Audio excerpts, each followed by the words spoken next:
The opinions expressed in the following programs are those of the participants and do not necessarily reflect those of Rogers nor Rogers TV.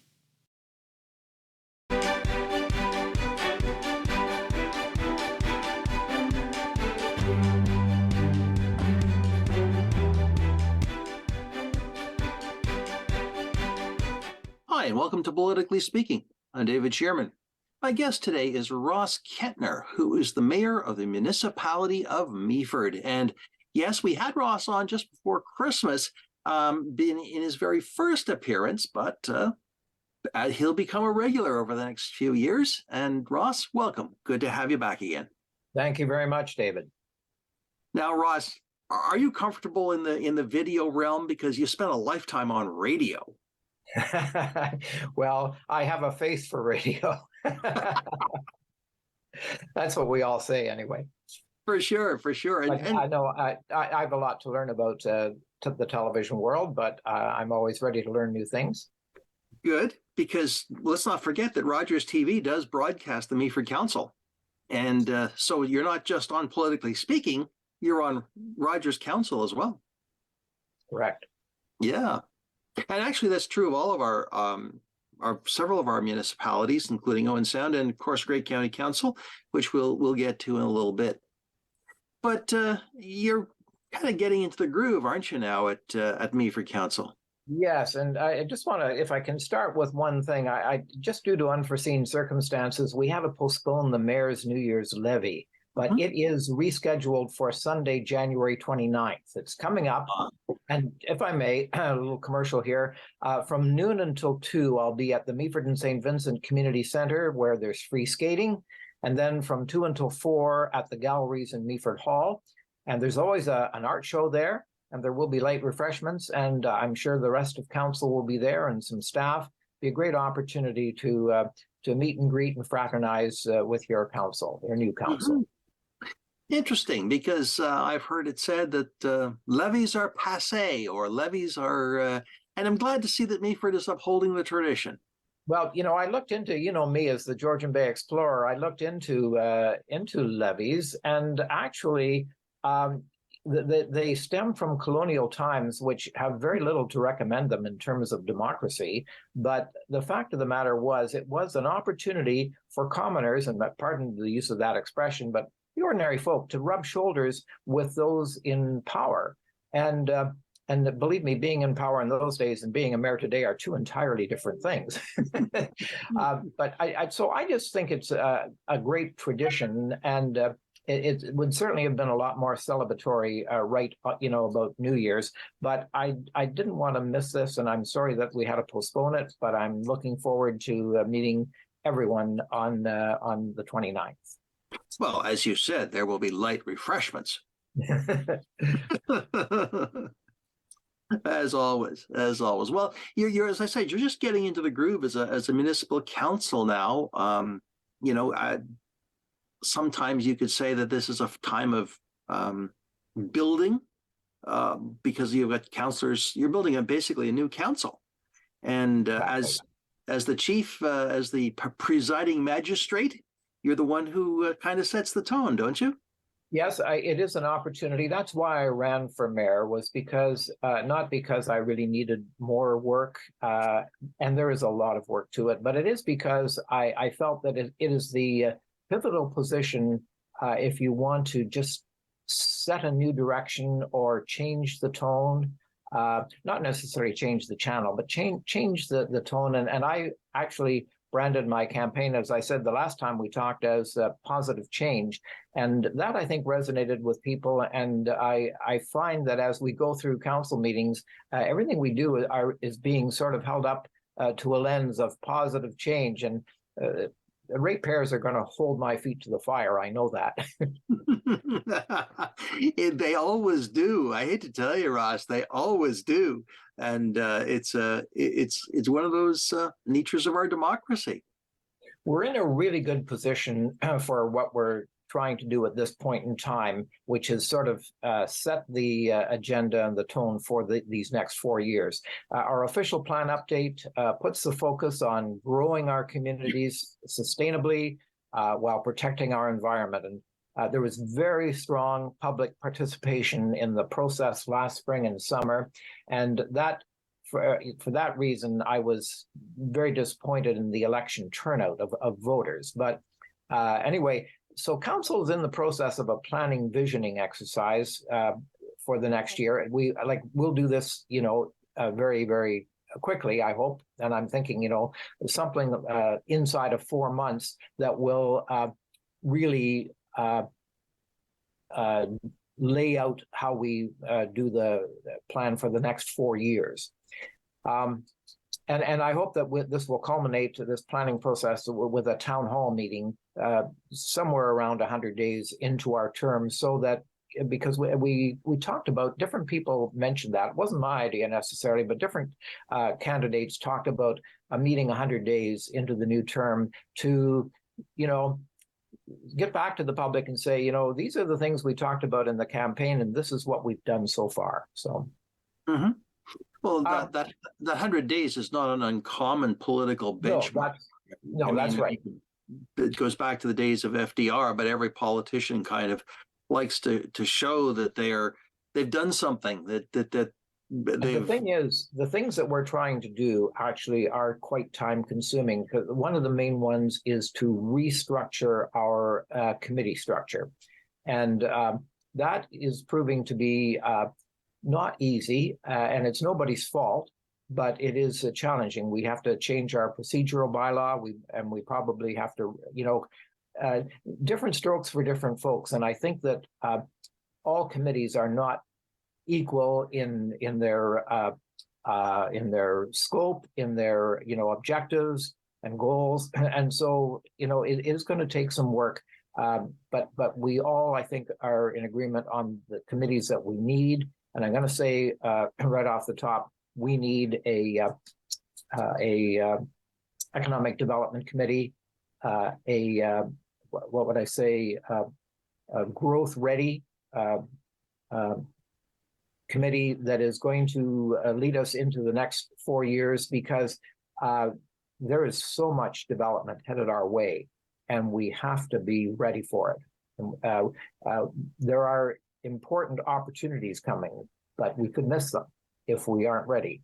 And it's going to take a very, very fast pace, and we need the help of a strong economic development committee. Do you find that there is a bit of a tension between what you would like to do and what you're legally or legislatively mandated to do? Yeah, and the problem is, I think it is Section 1.1 of the Municipal Act. I'd like to circumvent that. I think that all of our advisory committees, the ones we envision, are going to be just that, advisory committees. They don't make the decisions, council does. But the structure that we're operating under Section 1.1 of the Act makes these committees almost like councillors. They have to, adhere to the same, strictures that we do. And it's all about transparency to a degree, but Lord knows I'm the most transparent, politician that I have, been on Facebook every day, for the whole 4 years of my first term as a councillor. I've been absent lately simply because I've been running so hard trying to achieve some of the things we need to, that I really haven't the time for that. And there isn't a whole lot to report until we get some of these things moving. Mm-hmm. Mm-hmm. Do you find there's a conflict between what you're legally mandated to do and what you want to do, and how you think things should be?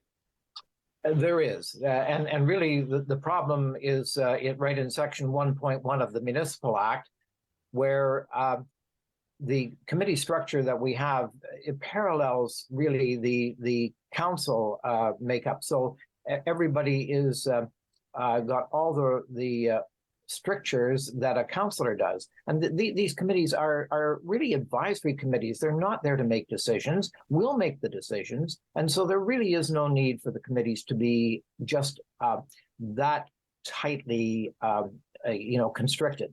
And so, and I think like different strokes for different folks, each committee is different. And I think that they have different objectives, different goals. and we probably need to set up a framework that works for 2 or 3 styles of committees, and that is just going to be time consuming, I realize, but that's the challenge, and we're going to work on that. What about the role of citizens on these committees? That, I mean, they have a vote, they make decisions. I don't think they vote, actually. I think the way I envisage these committees is that they're advisory committees, and they would simply arrive at consensus recommendations, which they would then forward to council. It would be good if we could hear these in committee of the whole, and then develop some motions to proceed based on their advice. That'll be an interesting discussion to follow, because it's a very different model from some of the other models that are used around the region. So yeah, I'm sure we'll be talking about this in further interviews. But I was going to also ask you, what about the impact of provincial legislation? Bill 23 is a good example of that, which changes the whole planning process. Puts planning decisions not in the hands of council, but in the hands of staff. I know. So when I was first elected to council in 2018, I attended my first AMO meeting, the Association of Municipalities in Ontario.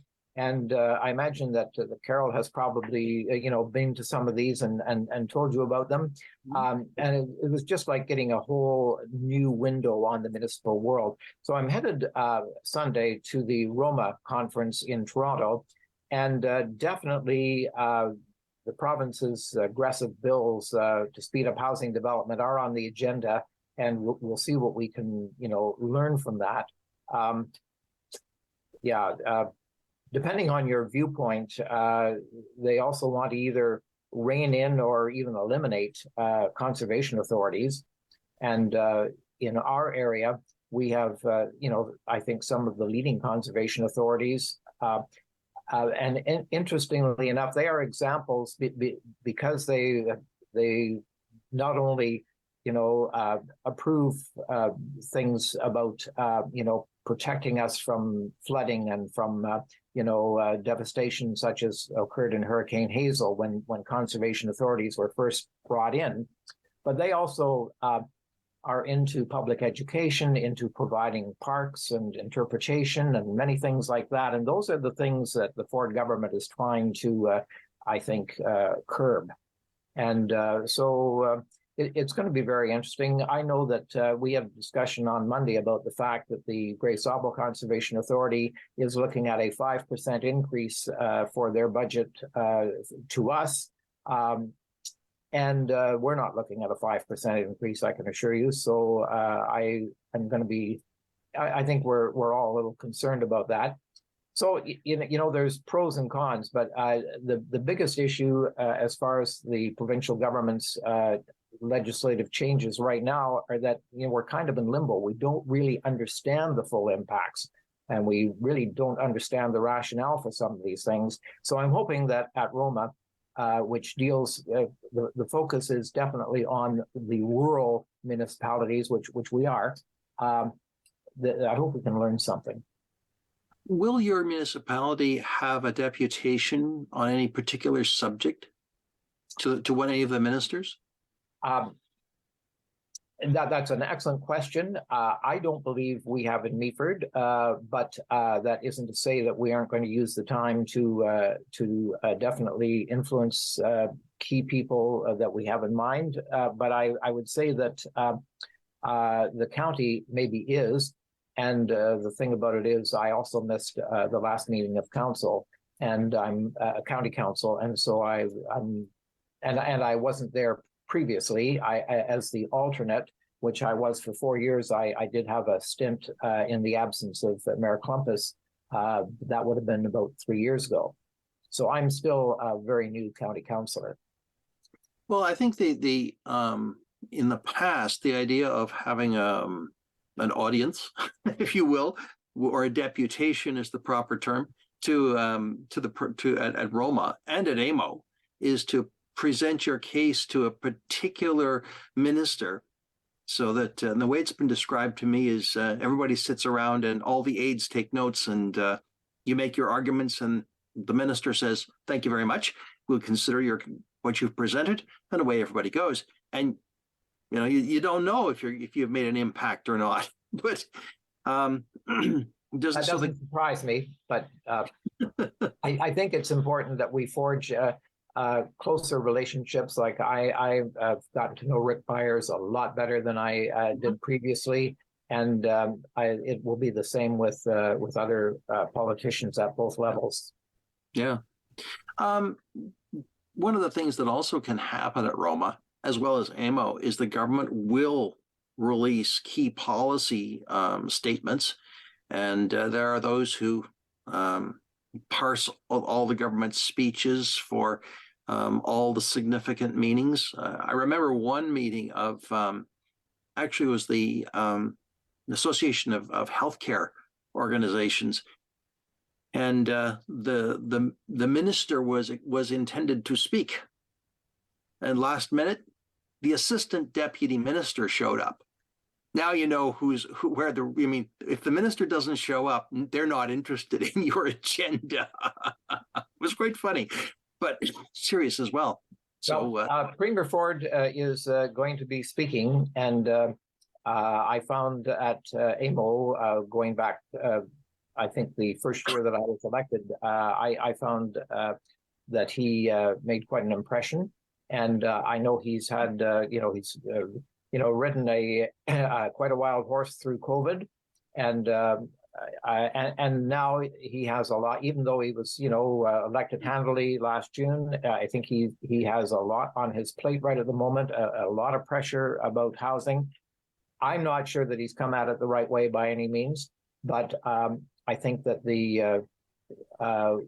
we're hoping as local politicians to get some understanding on at this conference as to where we sit, and because the Minister of Housing, key player, has definitely said that he's made a rather blanket statement along the lines that we have your back.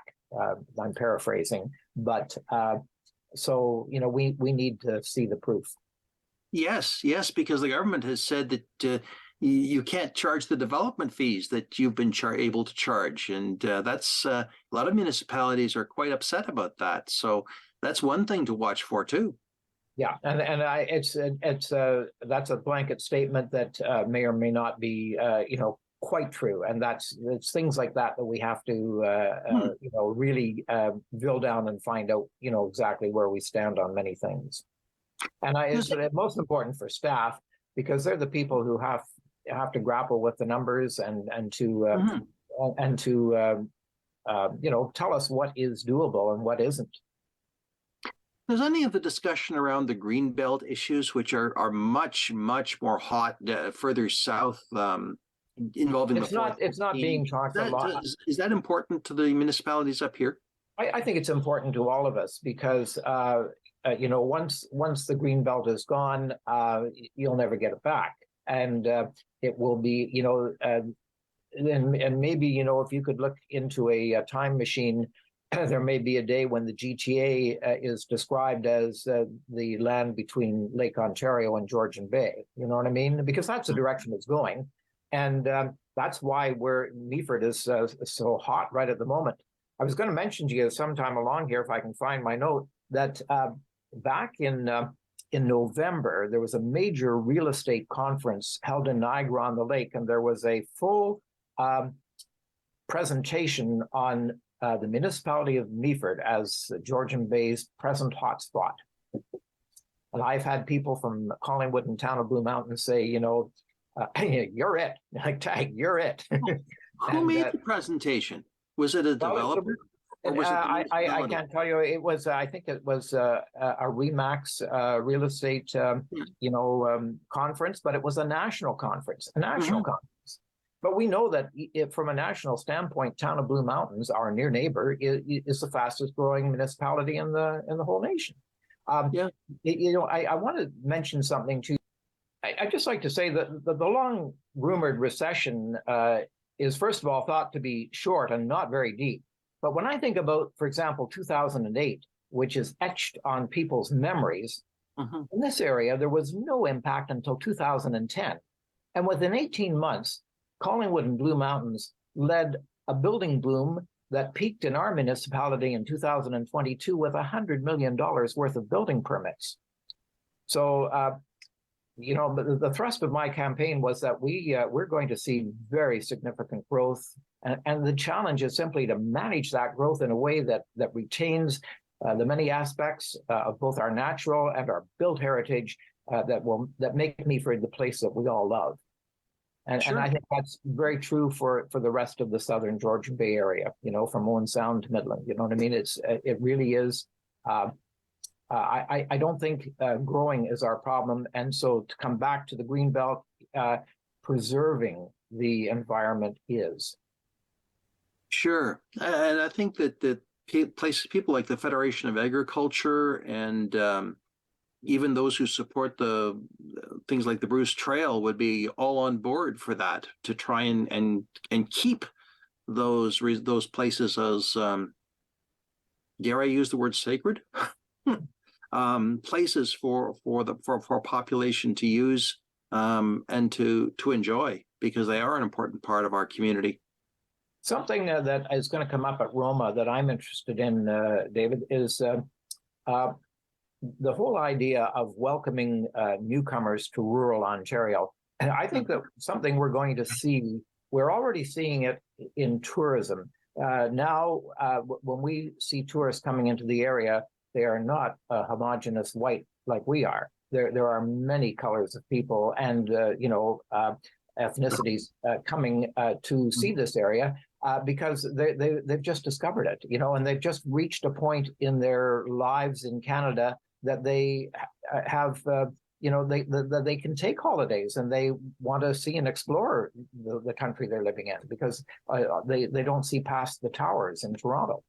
And so at the same time, I think that we're going to be welcoming a lot more people moving into our area that we haven't, really had before. And this is also true. We are going to have to find ways to attract more and more talent for our municipalities. I've always talked talent because I've been in the broadcast industry so long, but that's exactly what it is. It is talent that you're hiring. You're not hiring people, you're hiring talent. And people don't really understand that if we're not competitive in this area, it isn't just the cost of, advertising the job. It isn't the cost of having to, give more holidays than you plan to because the person already had 3 weeks holidays, in their last job. But it is, it's all the losses from projects, just standing still because there's nobody to implement them, and people. People, the time it takes for them to become local knowledge, ready. It takes time. You have to be in a community for a period of time to know the answer to this and to have an instinct about how to do that. And that's the cost of. And so I'm really here, building a bridge to the budget. We are going to have to realize that most people think that our public employees are overpaid, which they're not, but they also do not understand just how challenging it is, and it's a growing problem, growing exponentially to attract and hire good talent. And so we got to, as we go into the budget, that's going to be one of the major factors. Well, we'll get to the budget probably after the break, because I wanted to ask you a question about newcomers, actually.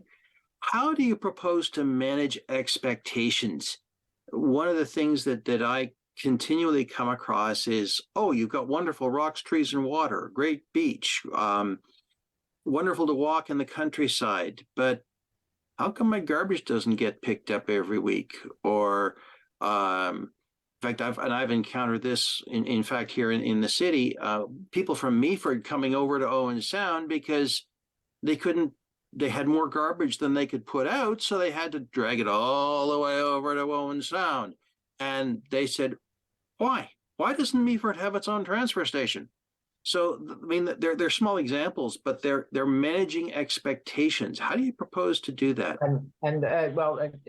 It's extremely difficult. You have to remember that Meaford is only slightly smaller geographically than the city of Toronto. It's got these hundreds of kilometers of roads. It's got far more bridges than we can afford and can maintain. It has so many things. And it has, like, treacherous hills in some of the most lucrative, agricultural areas. There are just so many problems, and trying to deliver on all the things that we need and would like to have is actually quite impossible.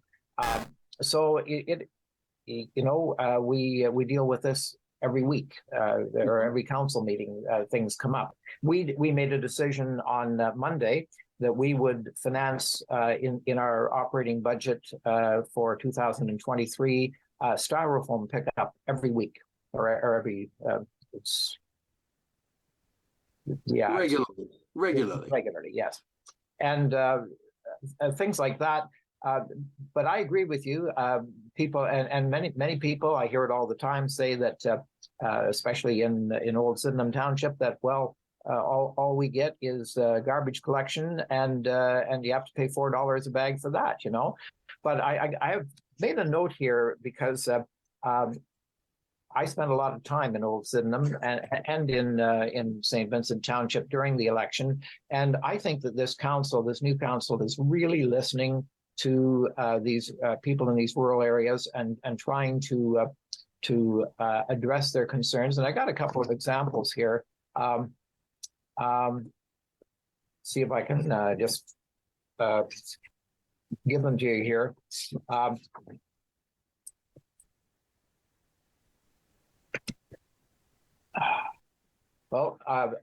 can't find my notes, sorry. But if we go to let me ask you another question, Ross, because it comes out of conversations actually I've had with Sue Carleton, and with I heard it this week at the Owen Sound Council, and that is Georgian Bluffs and Owen Sound have agreed to enter into initial conversations at the staff level about potential sharing of whatever. Do you foresee that as coming forward on the east side of Owen Sound? Will there be more sharing, or will the councils have or staff have conversations, as the expression goes? That's a good question. I am all for collaborating and working and more joint efforts between municipalities. I've watched, as working in Owen Sound for all those decades. I know that Owen Sound is not going to give water to Georgian Bluffs until Georgian Bluffs gives Owen Sound land. I just don't see any other. So I think that this is just another go around, and until and to be honest with you, I don't think that an agreement is likely to come forward from staff, but far be it from me to prejudge it. But I would say that the politicians would have to look at the reality, and I'm not sure that that's in the cards either. But I will say that I would be very interested in what we might be able to do in both directions. It seems to me that the best opportunity for Meaford and Town of Blue Mountains would be on the recreational side. We both, could use some recreational amenities, and citing them together somewhere in between is, I think, a good idea. One of the problems is that if you look at the winter months, a facility located midway between Meaford and Thornbury could be in extreme weather, someplace you can't get to, even though it's Friday night. You know what I mean? And there was a hockey game scheduled. You know what I'm saying? So there's an upside and a downside to these things. But I am very anxious, as I said, to try and improve things for people who feel that they have not really been heard, and that's most prevalent in Sydenham Township. And for example, the concession aid, I believe it is. They have a problem there with a very, very narrow road, a very dusty road, and it's being used as a major link for the heaviest of trucks and construction equipment headed to the shoreline to build new houses. And the people there can't walk on the road, and they can't. It's very dangerous, in many, many ways. So they've made a deputation to us, and we passed a motion on Monday to ask staff to take a serious look at what are the ramifications if we actually were to ban heavy commercial traffic on this piece of road. That's one example. Another is there are some people living in Old Sydenham whose children are really only able to play sports in Owen Sound, whether it's soccer or hockey or whatever. And we have a program to subsidize them, but it just really isn't adequate in my mind for the cost involved. If you've got two kids playing hockey, that's not a cheap date. And then if even one of them needs new skates this year and the other one had them last year, it gets cost prohibitive. And so one of our new counselors, Brandon Forder, made a point of talking to some of these parents, and he's a young parent himself, and he's come up with a motion to try and enhance the subsidized package that we have, so that more families could actually afford to be able to participate in sports when they're living so far from the Meaford Arena and so close to Owen Sound's facilities. And on that note, I will take a break, and we will come back because we've got lots more to talk about, Ross. I'm David Shearman. This is Politically Speaking. We'll be right back.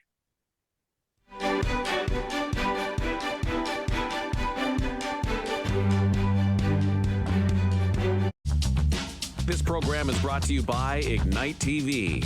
Now you're in command. Visit Rogers.com for more details.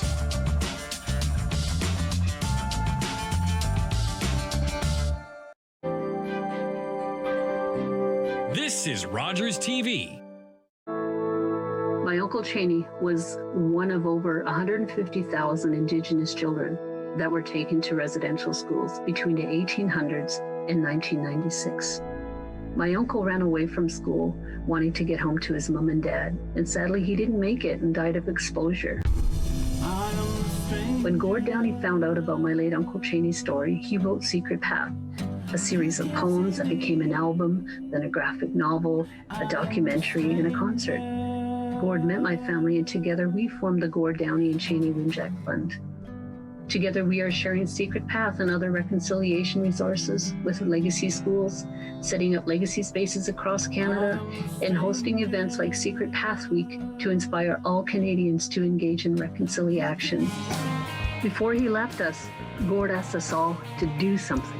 You're gonna figure it out. Will you join us? Together, we can make Canada a better place. Scotiabank Hockey Day in Canada. It's Lightning, Flames, Milan Lucic, Leafs, Habs, forever rivals, Jets, Sens, what a play! and Oilers, Canucks. Score! January 21st on Sportsnet. Hi, and welcome back to Politically Speaking. I'm David Shearman. My guest is Ross Kentner, who is the mayor of the municipality of Meaford.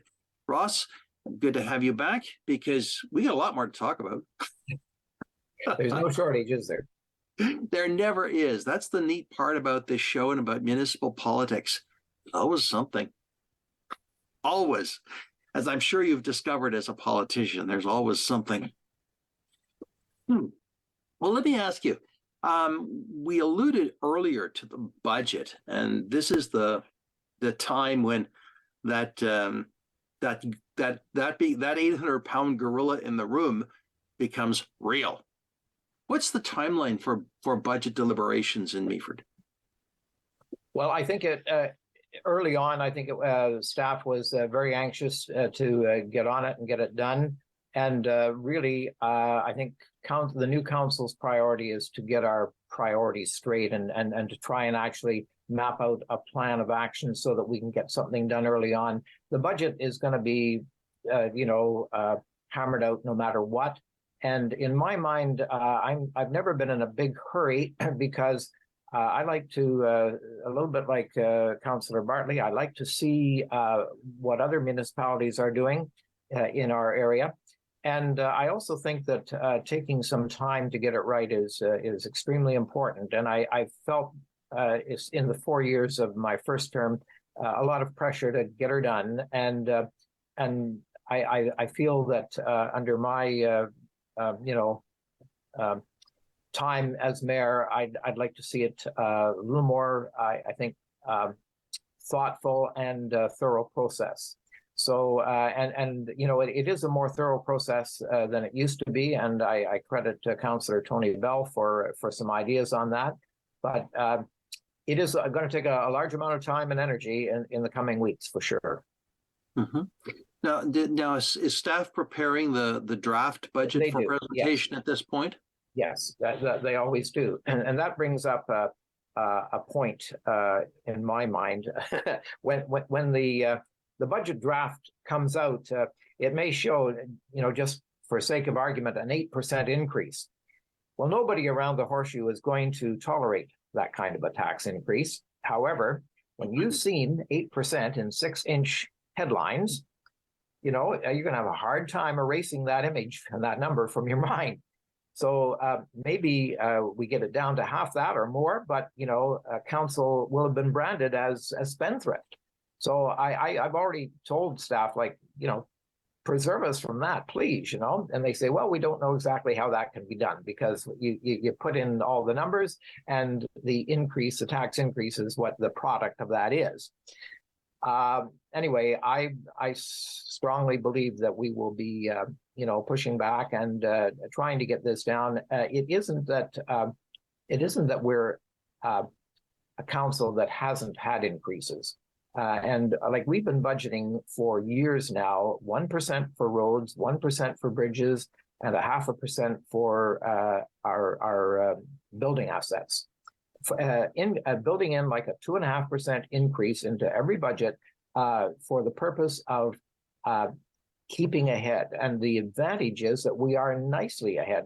Now, some of our other, first-tier municipalities in Grey and Bruce are looking at awful increases because they're so far behind in maintaining their roads and bridges.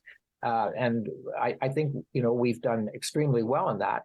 Whether we're going to be able to keep up that pace, I don't know, because that's where inflation throws a nasty curveball at you. And what you got for $1 million last year is maybe going to cost you, $1.5 million this year for all the, wrong reasons, but it is.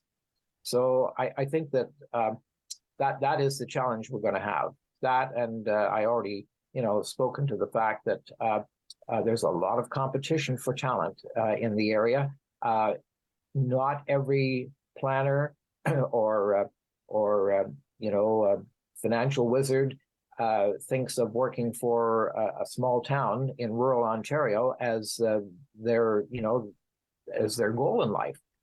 So attracting people, for these jobs, we have to be competitive. And I think that the thing that is an issue now is just that most people in the public sector, just like those in the private sector, have been marking time as far as increases are concerned. The only people who have been getting rich are the CEOs of private companies. And certainly politicians are not getting rich. Well, our incomes were reviewed last year, and there were recommendations, and there were some improvements. But I would. So I'm not complaining, but I would say this, that nobody would think of running for public office with a view to getting rich. Yeah, true. True. I think that's definitely a truism, and the numbers which are publicly open, or full disclosure of salaries, Oh yes, are it's all out there. It's all out there. So yeah, it does say that. The only thing that you're going to have to store away for another time is that statement. We'll keep the tax increase to the rate of inflation. Well, that's going to be 6%. I hate No, to tell you. we can't do that. We can't No. do that. And so and how you so it's it's only one step further to pull a rabbit out of a hat. If we can give them 3% or 4%, so how we're going to do that, I don't know, but I would expect it is by belt tightening somewhere where we believe it's possible, or that it isn't going to damage or gore anyone's bore, or gore anyone's bull. Well, let's move on to council direction, because one of the things I noticed was I found quite intriguing was that council reviewed all the statements of direction which had been passed in the last term, and some were accepted, some were revised, some were set aside because they had been, well, I know in one case, one of the statements had been, well, that's now covered under the community safety and well-being. That was anti-racism. Yeah, that's a good example. But one of the other interesting ones was the regulation of short-term rentals, which I thought was okay.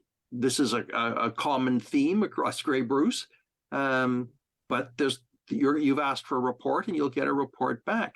Well, was that the whole idea behind that direction review, is to kind of bring yourselves in alignment with policies and practices? This was actually my motion as a councillor going back, I want to say 6 or 8 months ago.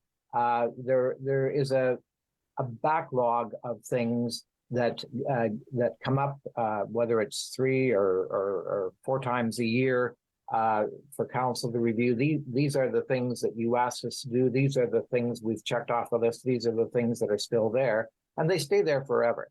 And so I brought in a motion saying, you know what, this list is too long. There's stuff there that you guys are never going to do, and we know it, and you know it. So why don't we rationalize this list? And so at the time, they said, well, the best time to do that would be at the beginning of a new term, and let a new council take a look at the list and see what they want to continue to bird dog and what they're willing to let go. And that's what we did at this meeting. So, and it was actually my motion, or we didn't actually, we did have to have it. It was an amendment we had to make to be able to take something off the list. So I insisted that short-term rentals accommodation be elevated on to be prioritized. This is something that we're behind the curve on. We're not the only ones in the Grey Bruce area that are behind the curve, but if you look at the Niagara region, you look at the Haliburton or Muskoka region, or the Haliburton Highlands and all that stuff, they've been there, done that. It's not rocket science. We have to figure out what is fair to the people who are in the business, and what is fair to the people who are whose ox is being gored, as I say, by what's going on. And we know that a lot of people have lost the what would you call it, the peace and contentment of their home, because there's just a constant parade of people in the house next door who are not interested in your peace and quiet or anything else, or your cleanliness or anything. So I think that's something we need to deal with, and we moved it up the list. Anti-racism, there was a really excellent motion brought forward by Deputy Mayor Shirley Keaveney last year. I think it was during 2022, but it might have been a little earlier. And I frankly don't know why it wasn't advanced. It was a very good motion. However, it didn't get dealt with. But now staff is saying, look at that whole area is now under the umbrella of the safety and well-being, and that's where it resides, and we'll have the same goals and objectives and policies. It's just it's in a different place. So I think we bought into that. And so are there any of these that you have a question about on the list? There was Not quite specifically, but I thought it was interesting that it's you've undertaken a priority, not realignment, but a priority reassignment, yes. which is taking the actions of your previous term and saying, okay, this still fits, this doesn't fit, or this is now handled under this particular umbrella, which is actually a very progressive way of dealing with resolution confusion. Mm-hmm, mm-hmm. So Yeah, like it was disturbing to see whenever this report came forward during the year, whether it's 2, 3, or 4 times a year, to see things that have been on there since 2016, for example. And well, if you didn't do it, then, and you haven't done it since, you're not likely to do it in 2023. Like, sure. We need to make up our minds. Sure. Now, out of that council meeting, there was also a very interesting change. And if you want to get people's opinions in Meaford, all you've got to do is say one word: SkyDev. That's all you got to say. And I gathered that there was a proposal to purchase an unopened portion of Bridge Street, or as they say, dedicate and stop up, to use the legal language, portion of Bridge Street and SkyDev wanted to purchase this, yet there was a private buyer who stepped up and said, no, I want to buy that. And so what's the result at this point? I know there was a result, and it did seem to be interesting. Tell us the rest of the story. Well, the result was that we voted in favor of selling the parcel to SkyDev. At the same time, we asked for considerably more money than what they offered. And I think that all was adequately supported in the arguments that came forward. There was a deputation from the party that wanted to buy the land and had given us an offer. But I think this is the best of all possible, outcomes here. Yes, one thing that I did at the meeting, which really I didn't have to do, maybe didn't even have any business doing, but that meeting, because of this issue of this little parcel, that brought a lot of the people who had fought SkyDev very vigorously, some of the neighbors in the neighborhood, to the meeting. And I felt that they were owed an explanation of why we voted to do what we did, which was seek an agreement with SkyDev and sort of sue for peace. You know what I mean? SkyDev has made concessions, and we've made concessions, so that this project can go ahead, and that we all get the most out of it that we can. And clearly, the reason was simply that the provincial government totally preempted our opportunity. We never even had an opportunity to discuss the project openly in a council meeting, because 4 days before the meeting, the SkyDev went to the Ontario Land Tribunal, and anybody who knows anything about how that is organized knows that it really was a no-win situation. And Meaford has tried its luck in law courts before and lost very heavily. So I didn't want to be the mayor who oversaw a problem like that. And I just, wanted the citizens of that area to know that we did our best, and we made the best decision we felt was possible for the entire community. Again, it comes down to what I've said all along. We're not going to be able to stop development. We have to manage it as best we can. And I think that at this point in time, we need to work with the developers we have in everybody's best interest to the best of our ability. Because SkyDev isn't going to be the last developer. Oh, no, no. Now, one of the, I can't really say, but we need many other developments in Meaford. Like we need more housing of pretty much all types, but in particular, we need more affordable and attainable housing. And the affordable housing has to probably come through the county, but the attainable housing we might be able to develop some of. And of all the plans there's not a whole lot that is really attainable. And so we need to just establish some relationships with some developers and hopefully find that we can work together on some of the projects that we most need. yes, I think it's interesting. Skydev has a big development which was just approved in the Owen Sound area.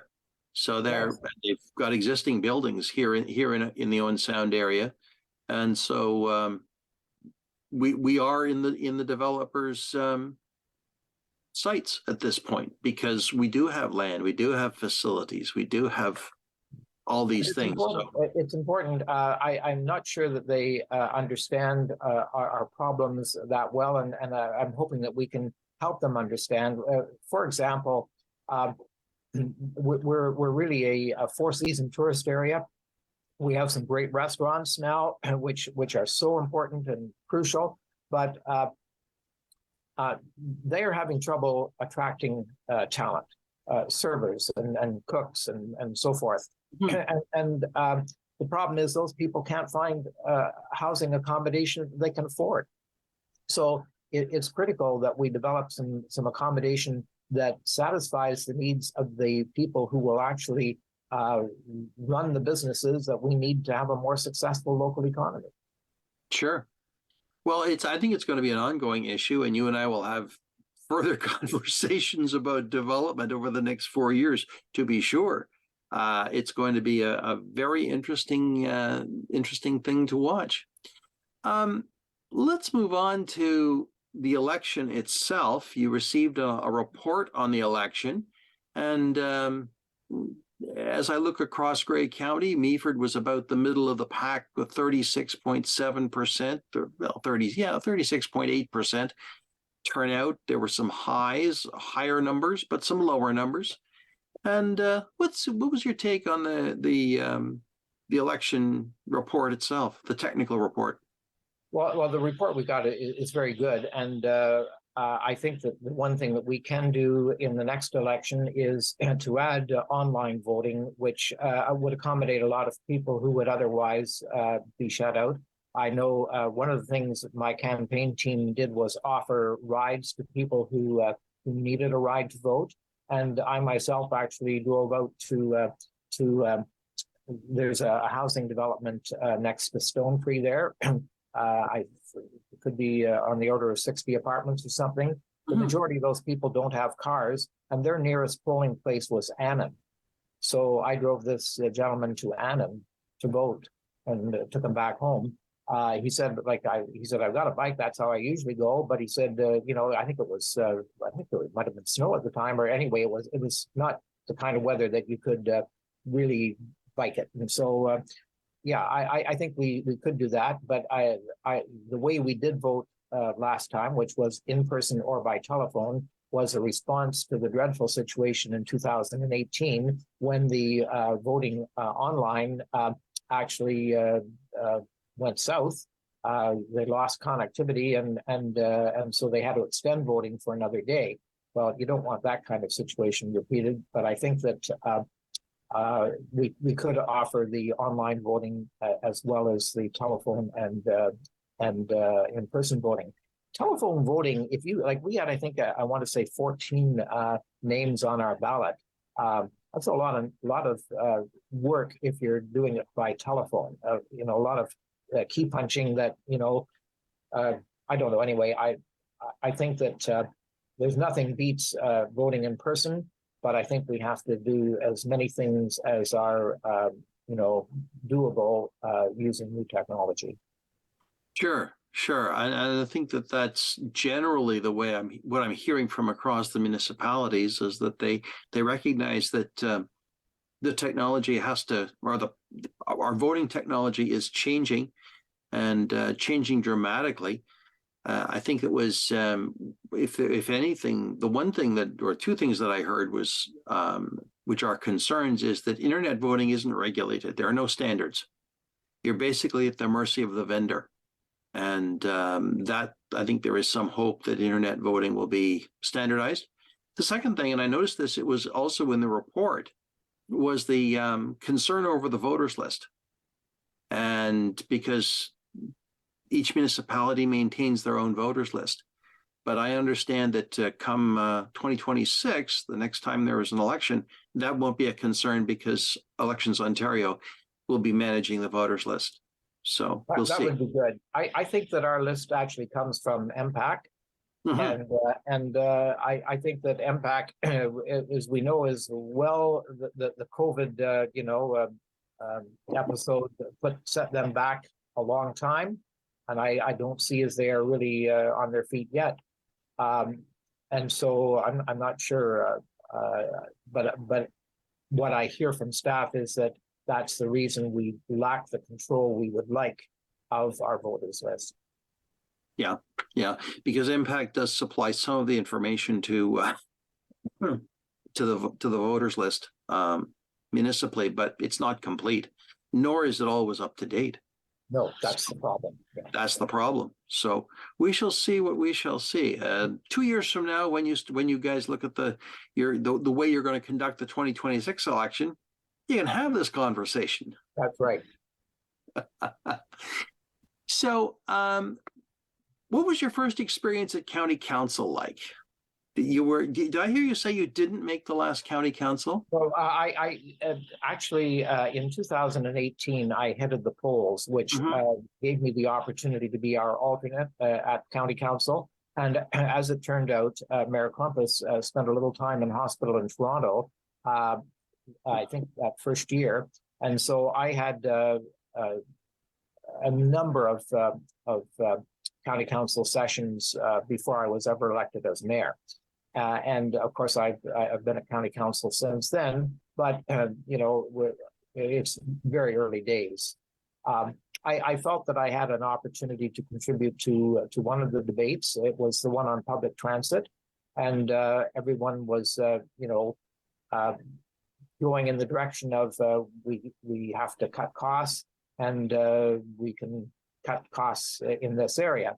And I said, I wish that people would actually look at public transit through an economic development lens, because what I was seeing was that the people who are using the Grey County's busing system are largely using it either to go to work or to go for higher education. And if they're not doing that, they're going to medical appointments, or they're actually going to shop. All economic activities and important activities. And I don't understand why we wouldn't look at this system more through an economic development lens and see that it needs to be sort of seeded at this stage of the game, but it's money well invested if we can improve because Grey County, somebody today actually went on their way to see their mother from Meaford to see their mother in Waterloo, and got all the way to Con and ran into a complete fog wall, and had to turn around and come back. So they went to the edge of Grey County, and I'm sure they were on the road for what, an hour, maybe more than an hour at 100 clicks. No question. Like, Grey County is a very big area, and so the busing is critical if many people are going to participate in our economy.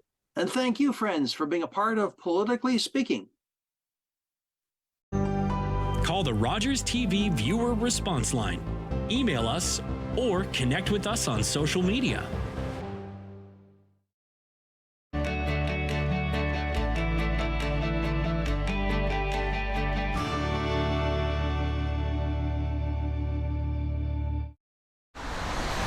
Are you the type who would keep going or stop? It's not easy to stop when you have an addiction. Legalizing cannabis won't stop addiction. It trivializes its consumption. Let's be vigilant. If you need help, visit portage.ca. The One TV free preview is back, and viewers are loving it.